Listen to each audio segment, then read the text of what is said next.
Junkyard Batman, Chapter 9. You can usually walk into the dredges of a building's maintenance areas if you look like you belong there, especially if you are carrying a work bag that looks heavy.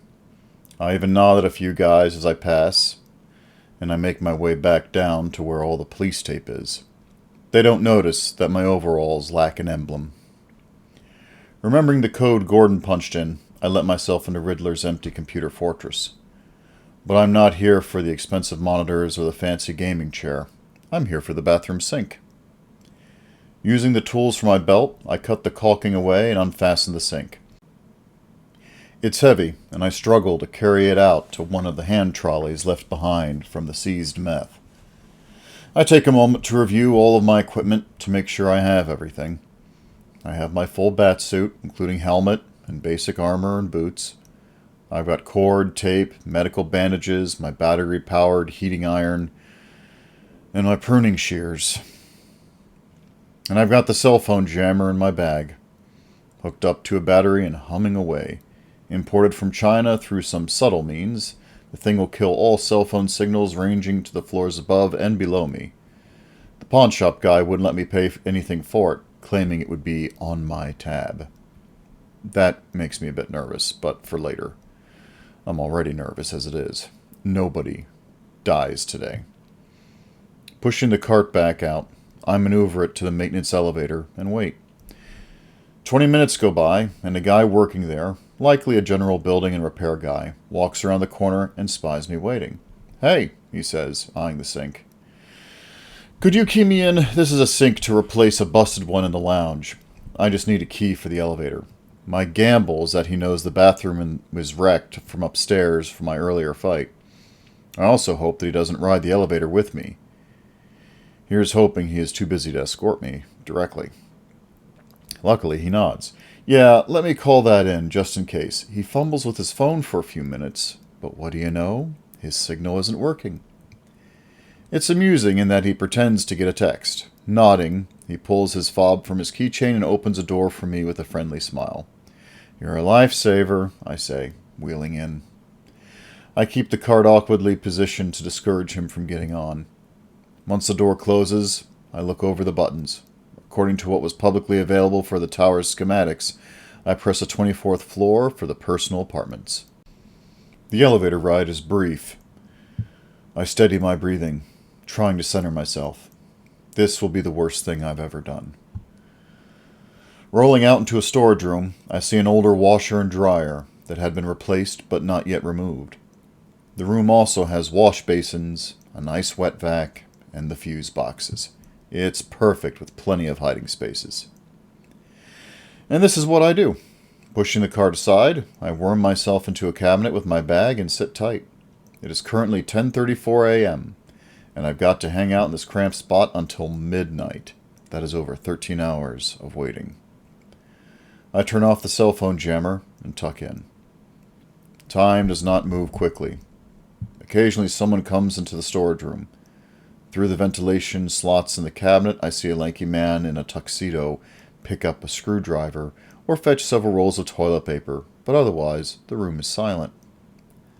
I daydream of Selina in those boots and that plaid skirt, and the hoodie, and a bikini, and her birthday suit. I pretty much run through every lurid scenario I can fathom with her, and each ends up with me curled around her, kissing her shoulder in my trailer. How does she not get her hair caught on those earrings? Did she go to college? What is her last name? What are her parents like? She had hinted at past abusive relationships. I wish I could have rescued her. Not Batman, but me. No, Selina wouldn't need rescuing, and it would feel wrong to do so. It feels like to rescue her would steal her victory. Does she have kids? Would she want kids? Would my parents have liked her? my parents. They would have loved her. Thinking about where I am, what I'm about to do, I feel anxious again. I don't dare fall asleep because I'm a snorer. Nibbling at energy bars, I pass the time by sipping from my thermos and peeing in a Ziploc freezer bag. You ever hold a bag of your own piss? Holy smokes, it is warm. Like, super warm. Eventually, after an eternity of sexual fantasies and random thoughts, my watch tells me it is almost midnight. I honestly can't wait any longer. The guy in the tux hasn't been by in over 5 hours, so I'm pretty sure I'm safe. Slowly, I open the cabinet and contain my groan as I straighten up. Oh, way worse than a car ride. I switch the phone jammer back on, but leave it in the bag.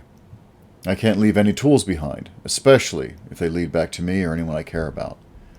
I'll be goddamned if the pawn shop guy gets pinched. Next, I strip out of the overalls and strap on my batsuit. I feel my power growing with each secured clasp and tightened strap. By the time I pull down my welding visor, I'm emotionally committed. I'm ready. I'm the scariest thing in this damn city. Feds are afraid of me. ICE is afraid of me. Joker's locked up because of me. Bane respects me. I am Batman. Buckling my tool belt, I take stock of my tools. The most important tool is there, the pruning shears. Since the elevator will be my exit, I place my bag nearby with the active jammer inside. Then, pulling some wire cutters from my belt, I find the phone box and snip the lines for the house phones. Afterward, I open the fuse box and start rapidly pulling them out and toss them across the room. This penthouse is now under my control. Switching on my red chest lamp, I give off an ominous dark light in front of me. Time to go. Exiting the storage room, I enter a massive kitchen. It's bigger than my entire trailer, with an array of pots and pans dangling from the ceiling, butcher's knives mounted on the wall with magnetic strips, and dark appliances. He's got 4 stovetops. There's a walk-in freezer, and everything is stainless steel, polished to a pristine shine.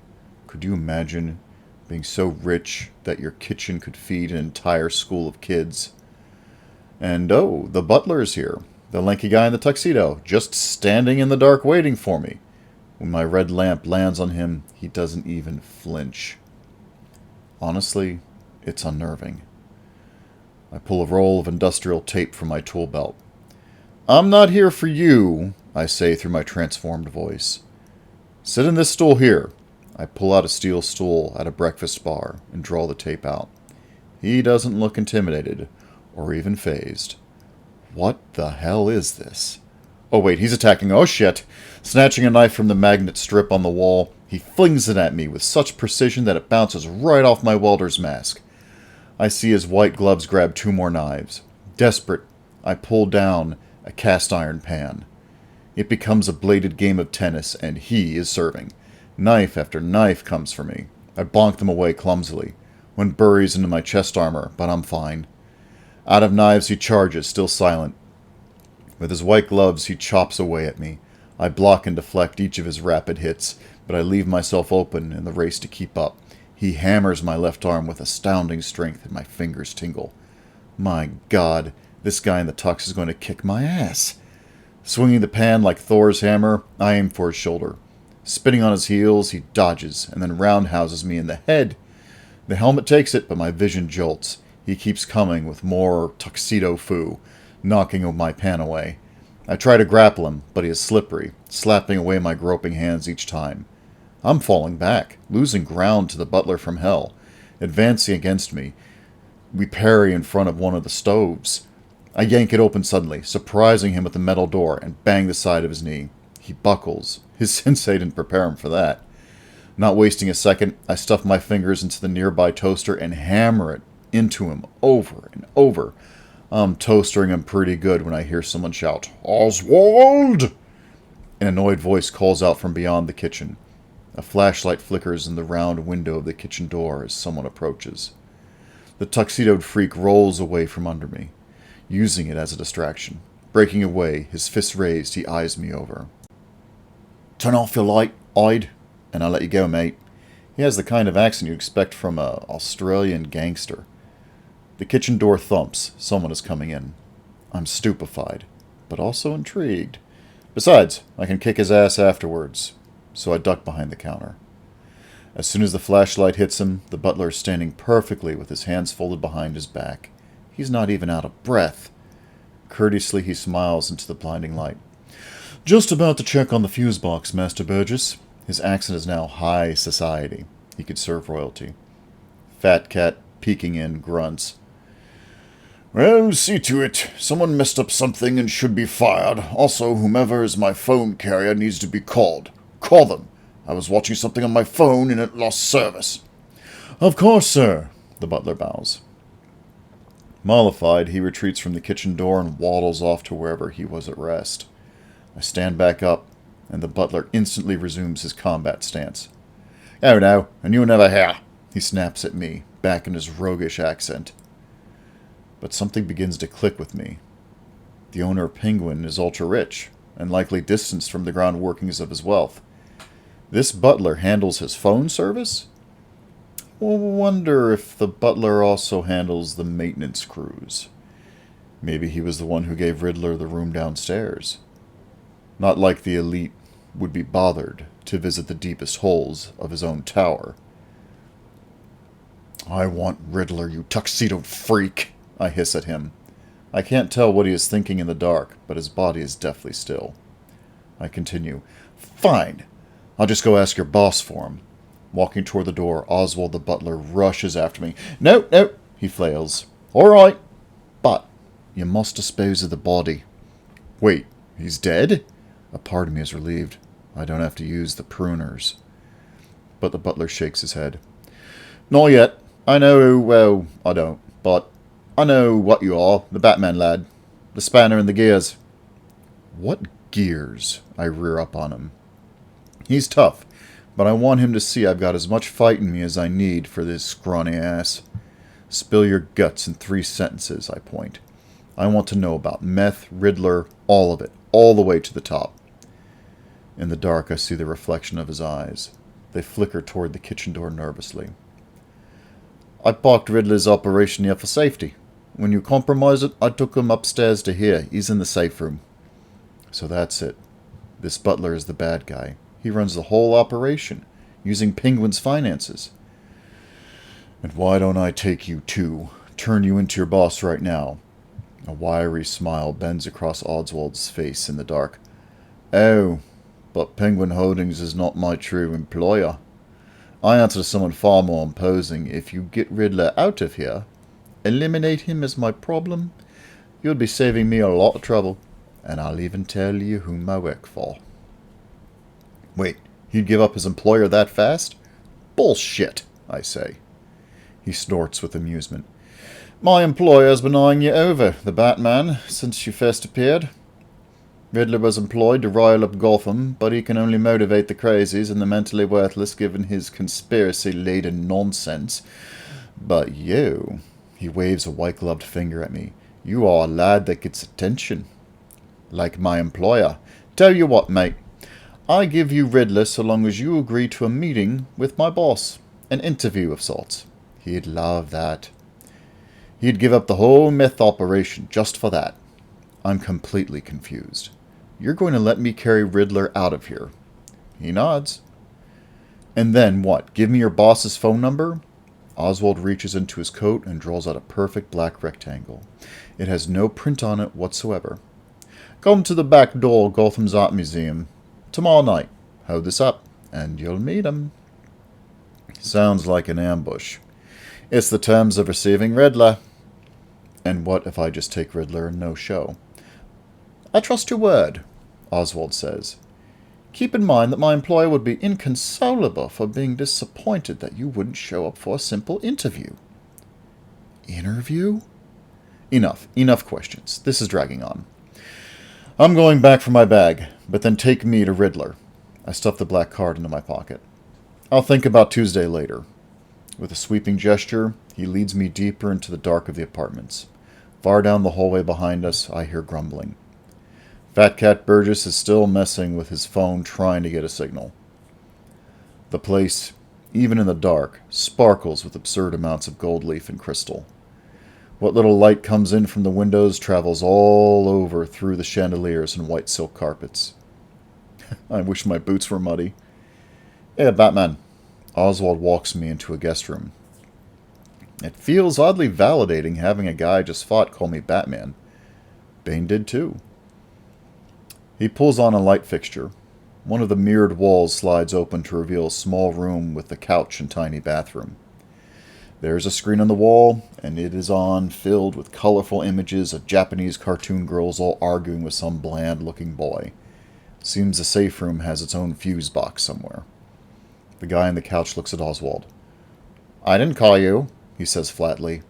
Slumped in a t-shirt with some obscure mascot on it, he raises his hand and dismisses the butler. "Away with you!" Oswald steps back, letting me in. So, instead of gasping or turning pale like I'd expect, this Riddler guy flat out vomits at the sight of me. Spews his SpaghettiOs right onto the lovely carpet that Oswald is likely going to have to clean up. After retching, he stands on the couch, like I'm a mouse to be avoided. "Fucking butler! Simptard! You betrayed me!" "Edward, I was contemplating carrying you out of here in a bucket, one chunk at a time. Fortunately, Batman will take you whole." Oswald still maintains his crisp high society accent. Seems I'm the only guy worthy of his real voice. "Be grateful." I step in and drop my bag at my feet. Riddler is now standing on the armrest. I brought my pruning shears here to cut off all his fingers and his tongue. I know nobody dies is what was promised. I do. But the plan was only to get me in and out of the apartments, not the Riddler. My God, I was so close to pinning my knee against the center of his back, hog-tying him, and snipping off each digit one at a time. That's why I brought the heating iron, to cauterize the wounds. I would have walked out of here, his fingers and tongue flushed down the toilet, the remaining lumps of his hands bandaged. He would never have touched a keyboard again, and no computer's voice software would have worked for him. I never expected to leave with Riddler. This way I can just haul him to Gordon. This twerp has no idea how lucky he is. I lunge for him and he screeches. He's clearly never been in a fight before. Granted, I'm sure he's played a lot of fighting games, but he is soft all over and I overwhelm him instantly. A knee in his gut drops him, bringing him to choking sobs. He vomits again, and I look to Oswald, expecting the butler to be upset. But I'm pretty sure he is getting off on this. Maybe it is just Riddler taking a beating, or maybe Oswald the butler is a sadist. Either way, I am creeped out enough to make this fast. Slamming the hacker into a pool of his own puke, I bind his arms and legs with a cord. A sock and some tape make an adequate gag for him. He's not particularly heavy, just flabby skin on bone. No muscle means he's awkward to hoist over my shoulder, but not too stressful on my back. My bag in one hand, asshole over my shoulder, I nod to Oswald. "Elevator," I say. He blocks my way politely, hands behind his back. "Gotham Museum, tomorrow night. Black card." "Fine, whatever." He nods. "Hold up the card and tell them Penguin sent you." Digging out Riddler's phone, I hold it up to his face and unlock it. High tech indeed. We're sitting at Riddler's computer desk in his little nerd bunker in the basement of the Penguin Tower. Gordon doesn't answer, so I leave a message. "Got Riddler, thumbs included. Come link him to all that fun computer crime you got on him." I hang up and tape the phone to the wall where it can be easily seen. I use the industrial tape, so nothing short of a chainsaw will get it down. There might be more evidence on it after all. Then I tie the little whimpering rat to his expensive chair. I make sure to leave him a bit of room so he can breathe, because as always, nobody dies. "You touch a keyboard again," I say through my wicked voice modulator, "and I'll use these." I show him the shears. "And take your fingers and thumbs off. Do we have an understanding?" Desperately he nods. I take the Riddler mask out of my pocket and pull it over his head. Stepping outside, I seal the room behind me and change back into my overalls. Wandering through the garage and onto the street, it is almost 2 a.m. So I pull the homeless thing and flop on a bench across from the brass penguin. I use my bag as a pillow, and after scarfing down another energy bar, I shiver myself to sleep. Gotham is turning cold early this year. It's Gordon that wakes me up with the sunrise. He's got a coffee for me. "Good morning, detective," he says with a smile, tipping his cowboy hat. It is an odd look to sport so proudly in downtown Gotham, but you can't take the Midwesterner out of Gordon, apparently. Besides, he is a sheriff. I give him a groggy thanks and sip gingerly. Get him? I ask. We're still trying to pry him loose from that damned chair. Been almost an hour. I snicker. Spent his whole life in that chair. We both eye the brass penguin over while we enjoy the sunrise.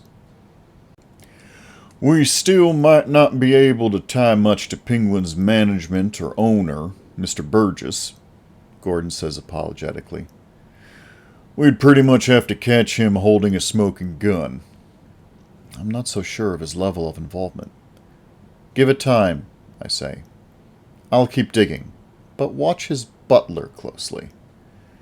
I think of the black card in my bag and the Gotham Museum tonight.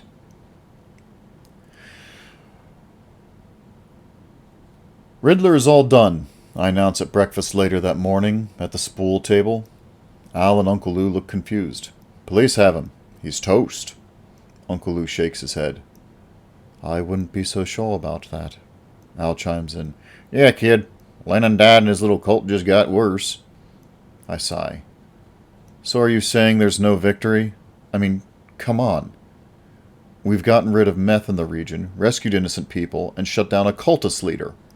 The lack of sleep has me grumpy. Kid, that cult might even be more dangerous without its head to steer it. Holding up the paper, Uncle Lou seems to agree. Edward Nigma's arrest made the local news, but I'm almost scared to look at the online response of Fiddler's fan base. None of them even knew who he was. They can just dismiss it, claiming he isn't the real Riddler.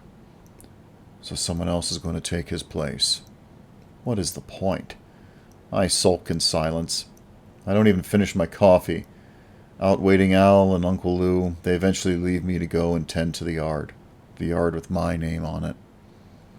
Am I a pampered child, a spoiled brat, indulged by his family too much because they pity me? Intending to prove Al wrong, I storm into the office and watch the news. Not the real news, but the shitty news, where everyone has a bullhorn and just screeches sentences online. You know, Twitter and stuff like that. Memes are the preferred expression, adding a mystifying visual code on top of their cryptic language. I search terms and phrases for Riddler.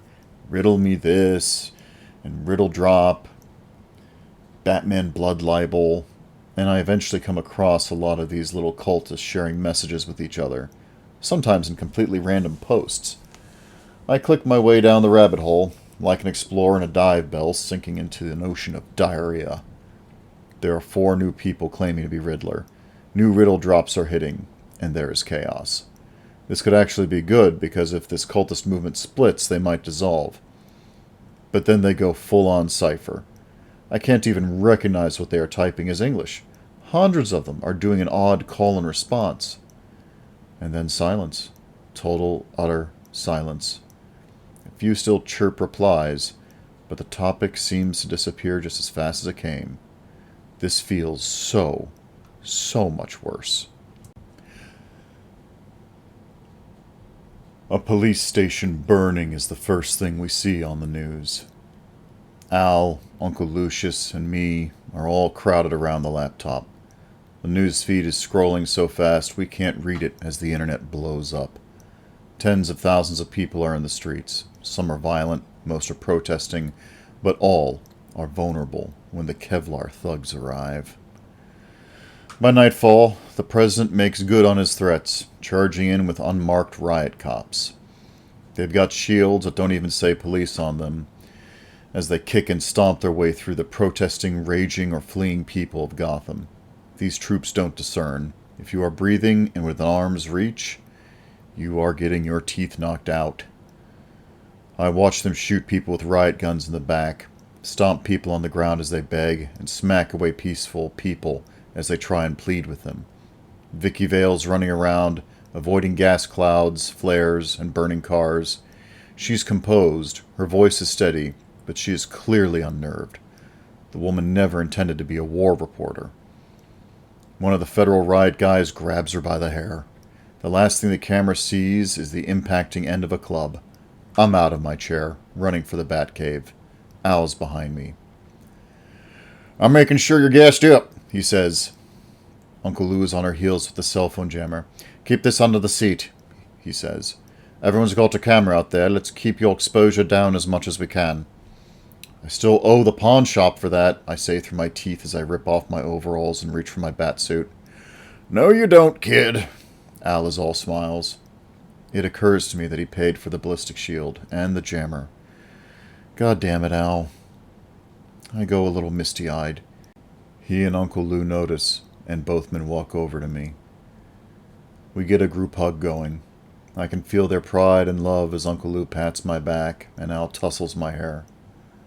Nobody dies, Uncle Lou says. Nobody dies. I strap on my boots, build Batman once again over my body. Al does a quick check on the Batmobile and secures the jammer. Everything is a go. I climb in, rumble the W-12 awake, and flip down my mask. Go save Gotham, Al says.